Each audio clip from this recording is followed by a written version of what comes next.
मेरी ज़िंदगी का सच, कर्ज और ज़िंदा रहने की सफ़र। हेलो दोस्तों, मेरा नाम है मोहम्मद परवेज़ और आपका स्वागत है हमारे चैनल पे। मेरी ज़िंदगी का एक सच है जो कि बहुत कड़वा है।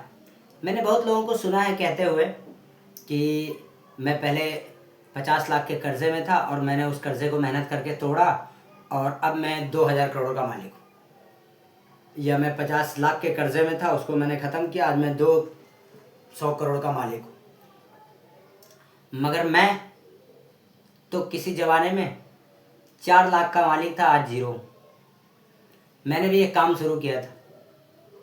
काम में हाथ डालने से पहले मुझे उस पर सिर्फ 7 से 8 से 10% तक का भरोसा था कि सक्सेस होगा। 90% का चांस नहीं था, मगर मेरे को लगता था कि ये मेरा पर्पस है, तो मैंने उसमें अपने आप को झोंक दिया। झोंकने के बाद काम भी अच्छा चला, बहुत अच्छा चला, कई सालों तक चला।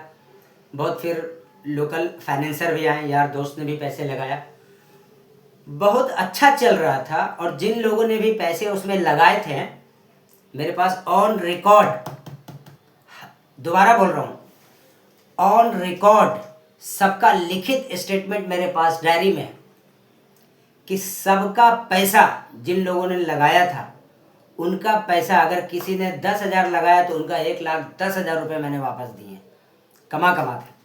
किसी ने 1 लाख लगाया तो उनको 4 लाख रुपए वापस दिए मैंने। बिजनेस इतना बढ़िया रन किया और इज्जत, जिस गली से गुजरूं, अस्सलाम वालेकुम परवेज भाई, क्या हाल है, चाय पी लो, ठंडा पी लो। और वो लोग इतना मान सम्मान देते थे, हर हफ्ते दावत और ये और वो, और दुकान पे आकर के मेरे बैठना। 1 से 2 ब्रांच हुआ मेरा, वहाँ भी लोगों को आना, खूब मेरी तारीफ हुई। जो रिश्तेदार मुझे सगे सगे मतलब मामा, ताऊ, चाचा, ऐसे सगे वाले, वो किसी समय में मुझे यूँ देखते नहीं थे, वो भी अरे ये मेरा बच्चा है, मेरा बेटा है। और एक दिन सिचुएशन पलट गया, बिजनेस मेरा फेल हो गया, काफ़ी बड़ा नुकसान हो गया। सन नहीं बताऊंगा मैं, इसलिए नहीं बताऊंगा सन कि सन बताने से लोग अपना दिमाग लगाने लगते हैं कि अच्छे गवर्नमेंट बदल गई, ये प्रॉब्लम है। मगर मेरा मानना है कि किसी भी इंसान के साथ जो कुछ होता है, ये कोई सरकार या गवर्नमेंट या एमएलए या विधायक किसी के वजह से कुछ होता नहीं है। या तो उस इंसान की खुद की कुछ गलती होती है या उसकी कुछ प्लानिंग होती है। कोई अगर मेरे साथ कुछ भी हो रहा है, उसका पूरा जिम्मेदारी मैं खुद लेता हूँ। तो ये सन को साइड करते हैं, मगर ये कोई फेक स्टोरी नहीं है, क्योंकि जो मैं बता रहा हूँ उसको देखने वाले मेरे कमेंट्स में रोज आके मुझे ढूंढते हैं और खोजते हैं और गाली भी बकते हैं। तो खैर आगे चलते हैं। तो जब तक ये चला, 4 साल 5 साल बिजनेस बहुत बढ़िया चला, बहुत इज्जत था, रिश्तेदार में भी बहुत अच्छी खासी पकड़ थी, अच्छा एकदम दावत का कार्ड आता था, सम्मान मिलता था, परवेज भाई, परवेज भाई। और उसके बाद सब खत्म, परवेज भाई का दिन बुरा, फिर तो लोग नज़रें चुराने लगे। तब मुझे एक चीज़ समझ में आया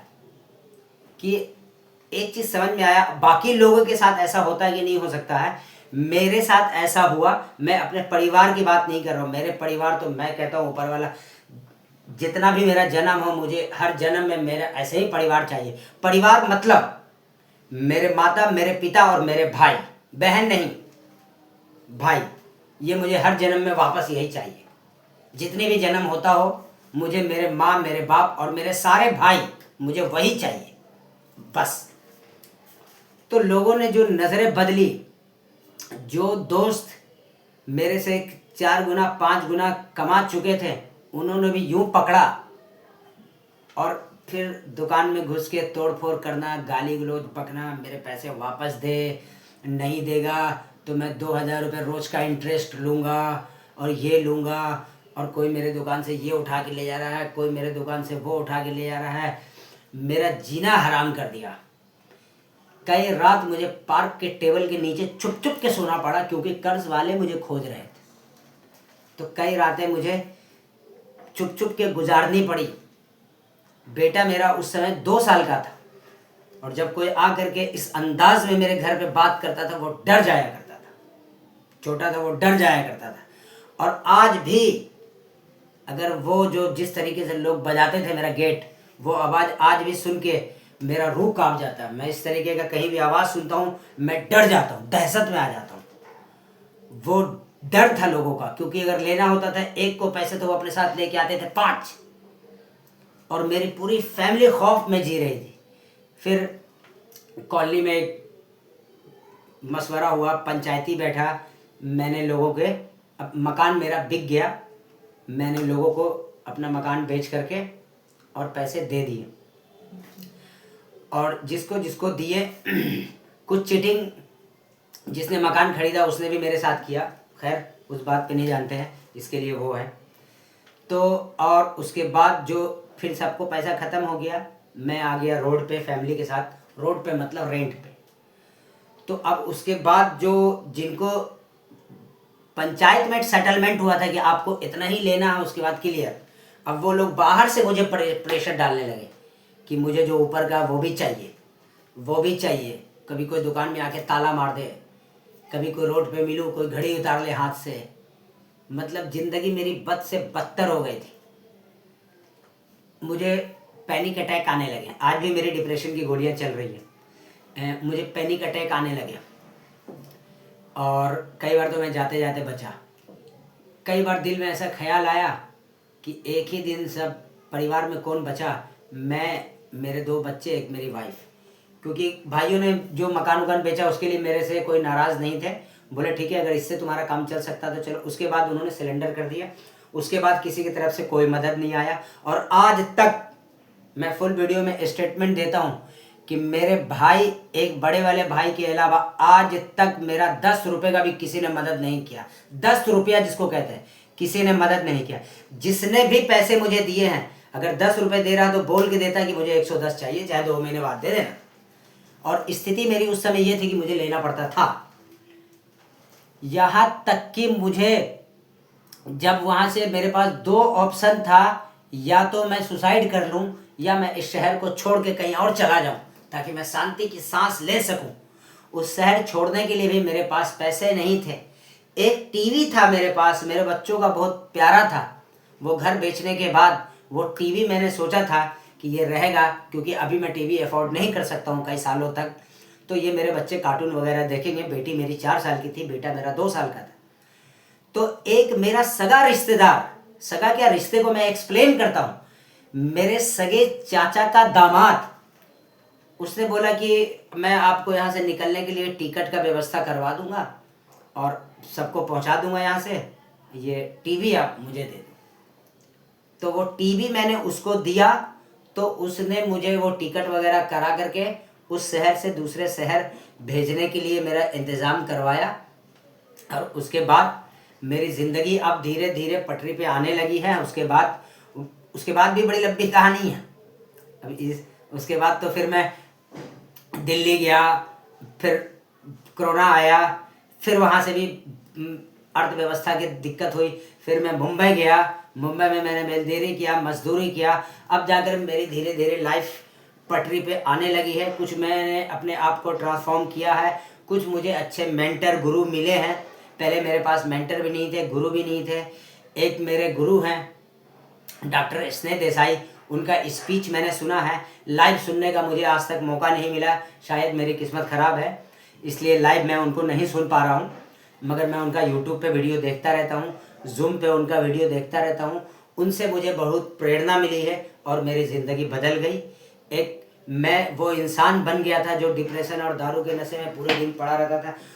वहाँ से जाने के बाद भी जब मैं मुंबई गया अपनी फैमिली के साथ, और वहाँ पर जब मैं मजदूरी करता था, तो मेरे जीवन का कोई पर्पस था ही नहीं, क्योंकि सब कुछ तो खो गया था। अब खोने के लिए बचा क्या था? तो 600 रुपये मुझे मिलते थे और 400 रुपये मैं घर में देता था और 200 रुपये का पौवा मारता था और पड़ा रहता था। कोई जिंदगी का कुछ नहीं, कोई एम नहीं, कोई गोल नहीं, कुछ नहीं। 15 अगस्त 2024 शिवानगी मैम करके एक आती हैं, उनका एक यूट्यूब पे मैंने छोटा सा प्रोग्राम देखा था। उस प्रोग्राम में उन्होंने कुछ बहुत अच्छी हेल्थ के बारे में बात बताई थी। उस दिन मुझे लगा कि मैं इंसान हूँ, और एक बार अगर ये सब खो गया तो क्या हो गया। उसी दिन मुझे लगा, एहसास हुआ कि हो सकता है उनकी कोई आजमाइश है। ये जो हुआ ये बहुत बड़ा टॉर्चर था, मेंटली टेंशन था, मगर मैं जिंदा हूं इसका मतलब मुझे जिंदा रखा गया। और अगर मैं जिंदा हूं तो मुझे कुछ बड़ा करना है, और अगर मुझे कुछ बड़ा करना है तो ये पौवा मार के ऐसे सो पढ़ करके और दिन भर मजदूरी करके ऐसे कुछ होने वाला नहीं। मुझे अपने पर्पस को फिर से ढूंढना पड़ेगा, फिर से तलाशना पड़ेगा कि मैं किस लिए आया, मकसद क्या है। जो हुआ सो हुआ, जो हुआ सो हुआ। इसलिए मैंने अपने पिछली वीडियो में भी बोला था कि लोग कहते हैं कि अमीर आदमी खराब होते हैं, पैसे लेके भाग जाते हैं। तो सिर्फ अडानी और वो जो, मैं तो बड़े लोगों का नाम भी नहीं जानता हूँ ना, तो सॉरी अडानी बोला, सॉरी, वो पता नहीं क्या क्या मैंने सुना था, नीरव मोदी, विजय माल्या, ये सब टाइप के जो लोग होते हैं, ये सब देश छोड़ के भाग जाते हैं। तो लोग बोलते हैं बड़े आदमी खराब होते हैं। नहीं जी, बड़े आदमी खराब नहीं होते हैं मेरे यारो। आदमी तो हर रेंज में खराब होते हैं, चाहे वो मीडियम क्लास हो, चाहे वो छोटा क्लास हो। कोई 10,000 लेके भाग रहा है, कोई 5,000 लेके भाग रहा है, कोई 50,000 लेके भाग रहा है, कोई 5 लाख लेके भाग रहा है। मगर बदनाम वो होते हैं जो ज्यादा अमाउंट लेके भागते हैं, क्योंकि उनको न्यूज़ टीवी कवर करती है, उनको उनका इंटरव्यू छपता है। इसलिए हर लोग हैं, इसलिए पैसे वाले लोग कभी खराब नहीं होते। पैसे वाले लोग बहुत अच्छे होते हैं, बहुत चैरिटी करते हैं। एक दो लोगों के खराब होने से हम पूरी कम्युनिटी को खराब नहीं मान सकते।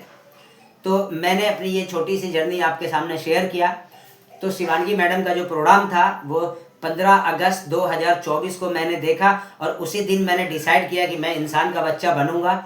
और उस दिन से मैंने तंबाकू, गुटखा बिल्कुल फाइनली छोड़ दिया, बिल्कुल एकदम ख़त्म कर दिया है। हाँ, ड्रिंक मैं कभी कभी लेता हूँ, पहले मुझे रोज़ चाहिए होता था, रोज़ प्रत्येक दिन 2 बार। एक बार दोपहर में लेता था जब मेरा लंच होता था, और एक बार शाम में लेता था जब काम ख़त्म हो जाता था। मगर अब वो ख़त्म हो गया है। अब मैं कभी कभी लेता हूँ, कभी कभी, कभी 15 दिन में एक बार, कभी 10 दिन में एक बार, ऐसे लेता हूँ। पूरी तरीके से छूटा नहीं हूँ, मगर मुझे विश्वास है कि छूटेगा आज और नहीं तो कल, बिल्कुल पूरी तरीके से छूट जाएगा। क्योंकि मुझे इतना तो समझ में आ गया कि हम जैसा सोचते हैं हम वैसा बन जाते हैं। तो अब मुझे अपना अच्छा वर्जन बनाना है, और अच्छा वर्जन बनाने के बाद आप लोग की दुआ और आशीर्वाद रही तो मैं फिर से दोबारा वही इंसान बनूंगा। और वही इंसान बनूंगा तो मैं किसी का पैसा लौटाऊंगा नहीं, क्योंकि सबका पैसा मैंने 10 गुना लौटा चुका हूँ। और उसके बदले में जो मुझे प्रेशर मिला, जो टॉर्चर मिला, जो यहाँ से मैं सालों परेशान रहा हूँ, वो मुझे कोई वापस नहीं दे सकता, वो मुझे कोई वापस नहीं दे सकता। इसलिए ये थी मेरी एक छोटी सी कहानी, बहुत टुकड़ों में सुनाया मैंने, मगर मैं आपको हर एक स्टेप बताता रहूँगा जिसकी वजह से मैं फेल हुआ हूँ, ताकि वो स्टेप को आप पहले से पकड़ लें तो आप फेल ना हो सके। बाकी आप लोग तो समझदार हैं, मैं तो जाहिल था, इसलिए मैं फंसता चला गया। और आप लोगों ने मुझे अगर यहाँ तक सुना तो इसके लिए मैं बहुत दिल से आप लोगों का धन्यवाद करता हूँ। हमारे चैनल को सब्सक्राइब करके जाना, कमेंट्स करना, लाइक करना, हमें सपोर्ट करना, हमारे ऊर्जा को आप लोग बढ़ाना, ताकि मैं भी एक बढ़िया स्पीकर बन के लोगों को मोटिवेट कर सकूं, लोगों के अंदर जो प्रॉब्लम है उनको ये बता सकूं कि कोई दूसरा प्रॉब्लम दूर नहीं करेगा, आप अपनी प्रॉब्लम को आप खुद दूर कर सकते हैं। ये चीज़ मैंने समझा। मैं गटर से निकल के दोबारा फिर बहारों में आ गया हूँ, तो ये सिर्फ मेरी खुद की मेहनत है और मेरा खुद का विश्वास है और मेरे गुरुओं का दिखाया हुआ रास्ता है। मेरे गुरु ने मुझे रास्ता दिखाया और मैं उस पर चला, एक्शन लिया, प्रतिदिन एक्शन लिया। आज भी सुबह मैं अपने रूटीन पे चलता हूँ और आगे भी ऐसे ही बना रहे हमारा आपका साथ। धन्यवाद।